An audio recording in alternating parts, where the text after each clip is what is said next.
ये भी हम आपको बताएंगे, लेकिन उससे पहले आपको समुद्र के इस इलाके की लोकेशन समझनी चाहिए ताकि आप जान सकें आखिर क्यों स्ट्रेट ऑफ हॉर्मुज को दुनिया में तेल सप्लाई की लाइफ लाइन कहा जाता है। मित्रों, नक्शे पर आपको ये जो छोटा सा बिंदु नजर आ रहा है, यही स्ट्रेट ऑफ हॉर्मुज ही है। समंदर का ये छोटा सा हिस्सा ईरान, इराक, कुवैत, सऊदी अरब, यूएई और कतर से घिरा हुआ है। यानी इन सभी अरब देशों से निकलने वाला तेल स्ट्रेट ऑफ हॉर्मुज के जरिए ही दुनिया तक पहुंचता है। अगर आप गौर से देखेंगे तो आपको पता चलेगा ये फारस और ओमान की खाड़ी को जोड़ने वाला हिस्सा है। यानी अरब सागर से जाने वाला जहाज इसी स्ट्रेट ऑफ हॉर्मुज से गुजरते हुए फारस की खाड़ी में पहुंचते हैं। यह आवाजाही 3 किलोमीटर चौड़ी 2 लेन के जरिए होती है। स्ट्रेट ऑफ हॉर्मुज से फारस की खाड़ी में पहुंचने के बाद जहाजों में तेल भरा जाता है और तेल लेकर जहाज इसी संकरे स्ट्रेट ऑफ हॉर्मुज से गुजरते हुए वापस ओमान की खाड़ी से अरब सागर तक पहुंचते हैं। मित्रों, यहाँ आपको जानना चाहिए कि स्ट्रेट ऑफ हॉर्मुज सिर्फ 33 किलोमीटर चौड़ा है। ये इतना संकरा है कि अगर इस क्षेत्र में कोई जहाज गोलीबारी से तबाह होकर रुक जाए तो पूरा रूट बाधित हो जाता है। मित्रों, दुनिया में इस्तेमाल किए जाने वाले तेल का तकरीबन 20% हिस्सा इसी इसको बाधित किया तो दुनिया में तेल की सप्लाई पर बुरा असर पड़ेगा।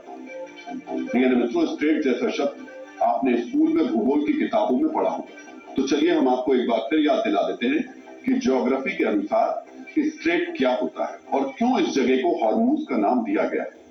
मित्रों, भूगोल की भाषा में स्ट्रेट समुद्र के उस हिस्से को कहा जाता है जो पानी के 2 बड़े सोर्सेस को जोड़ता है। यानी 2 समुद्रों को जोड़ने वाले छोटे से हिस्से को स्ट्रेट कहा जाता है। प्राचीन ईरानी मान्यताओं के मुताबिक इस हिस्से में हुरमुग यानी खजूर के पेड़ ज्यादा होते थे। इसी वजह से इसे स्ट्रेट ऑफ हुरमुग कहा गया, जो आगे चलकर स्ट्रेट ऑफ हॉर्मुज हो गया।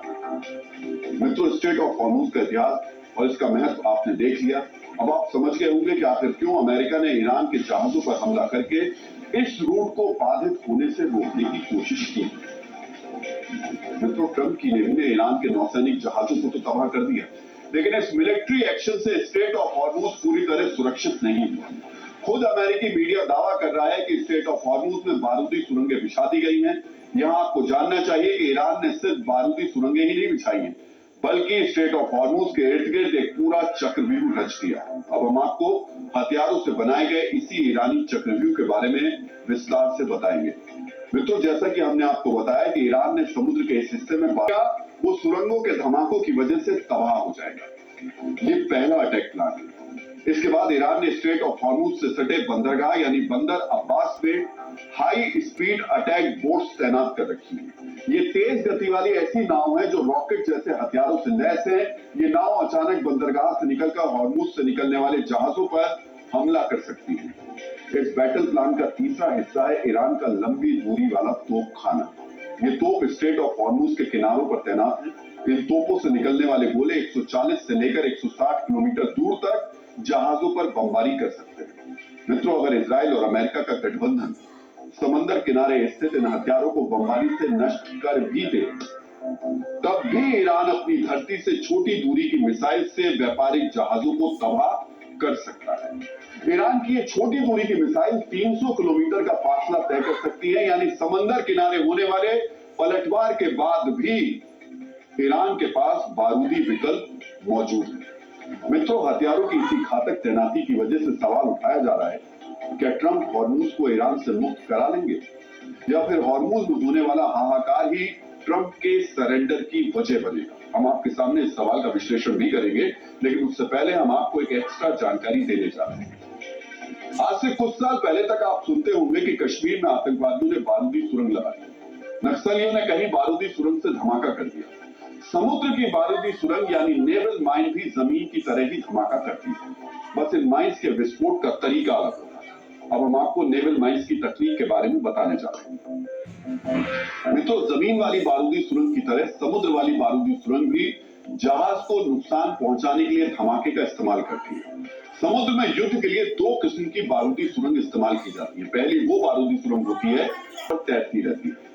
इन सुरंगों को एक किस्म के लंगर यानी चेन से बांधा जाता है ताकि ये बहकर दूर ना चली जाए। इन सुरंगों में 2 किस्म के सेंसर होते हैं।